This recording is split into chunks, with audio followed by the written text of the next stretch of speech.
ಅವನು ಇಟ್ಕೊಂಡು ಹೋಗೋಣ ತಲ್ವಾರು, ನಾವು ಬಾಂಬ ಕಡೆನೋ. ನಾನು ಹೇಳೋದು ಕೇಳಿ, ಬಿ ಜೆ ಪಿ ಇರೋದು ಅವ್ರು ಯಾರೋ ಒಂದು ಹಿಂಸೆ ಮಾಡ್ತಾರೆ ಅಂತ ವಾಪಸ್ ಹಿಂಸೆ ಹೊಡೆಯೋದಕ್ಕಲ್ಲ. ಏನೇನು ಮಾಡಬೇಕು ಪ್ರತಿರೋಧ ಮಾಡ್ತಾನೇ ಇದ್ದಾರೆ. ಸತ್ಯ ಶೋಧನಾ ಸಮಿತಿ ಹೋಯಿತು, ಅದಕ್ಕೇನು ಉತ್ತರ ಬರೋದು?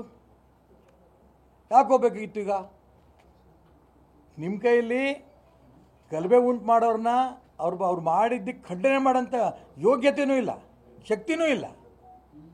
ಎಲ್ಲಿ ಖಂಡನೆ ಮಾಡಿದ ತಕ್ಷಣ ಮುಸಲ್ಮಾನರು ಹೊರಟು ಹೋಗ್ಬಿಡುತ್ತೋ ಭಯ. ಇದನ್ನು ಖಂಡನೆ ಮಾಡಿದಂಥ ಹಿಂದೂ ಸಂಘಟನೆಗಳ ಬಗ್ಗೆನೂ ಕೂಡ ಇವರು ರಾಜಕಾರಣ ಮಾಡಬೇಡಿ ಇಂತ ಇವ್ರದ್ದು ನಮಗೆ ಬುದ್ಧಿವಾದ. ನೀವು ಹೇಳಿದ್ರಿ ಅದಕ್ಕೆ ಏನು ಪ್ರತಿರೋಧ ಅಂತ. ದಂಗೆ ಆಗುತ್ತೆ, ರಕ್ತಪಾತ ಆಗುತ್ತೆ,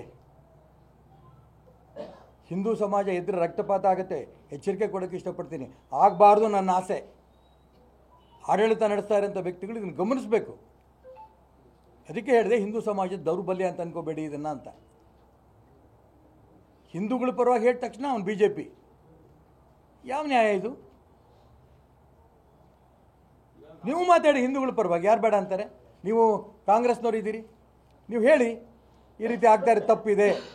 ಯಾರು ಪೆಟ್ರೋಲ್ ಬಾಂಬ್ ಹಾಕಿದ್ರು ಅಂಗಡಿ ಮೇಲೆ ಎಸ್ತರು, ಇದು ತಪ್ಪಿದೆ. ತಲವಾರು ಹಿಡ್ಕೊಂಬಂದು ತಪ್ಪಿದೆ, ಕಲ್ಲು ಹೊಡೆದು ತಪ್ಪಿದೆ. ಹೇಳಕ್ಕೆ ಬರೋ ಯೋಗ್ಯತೆ ಇಲ್ವಾ ನಿಮಗೆ? ಮುಸಲ್ಮಾನರು ಓಟ್ ಒಂದೇ ನಿಮಗೆ ಬೇಕಾಗಿರುತ್ತಾ? ಈ ರೀತಿ ಮುಸಲ್ಮಾನರು ಓಸರ ನೀವು ಮಾಡ್ತಾ ಇರೋದಕ್ಕೋಸ್ಕರ ಇಡೀ ದೇಶದಲ್ಲಿ ಕಾಂಗ್ರೆಸ್ ಪಕ್ಕಕ್ಕೆ ಹೋಗ್ತಾ ಇರೋದು. ನಾನು ಅದಕ್ಕೋಸ್ಕರ ಹೇಳ್ತಾ ಇದ್ದೀನಿ, ಇದನ್ನು ಈ ಅಷ್ಟೂ ಅಂಶಗಳು ಬಿ ಜೆ ಪಿಯ ಜವಾಬ್ದಾರಿ ಅಲ್ಲ. ಇದು ಹಿಂದೂ ಸಮಾಜ ಜಾಗೃತಿ ಆದರೆ, ಅದಕ್ಕೋಸ್ಕರ ಹೇಳಿದೆ ರಕ್ತಪಾತ ಆದೀತು, ಎಚ್ಚರಿಕೆ ಅಂತ.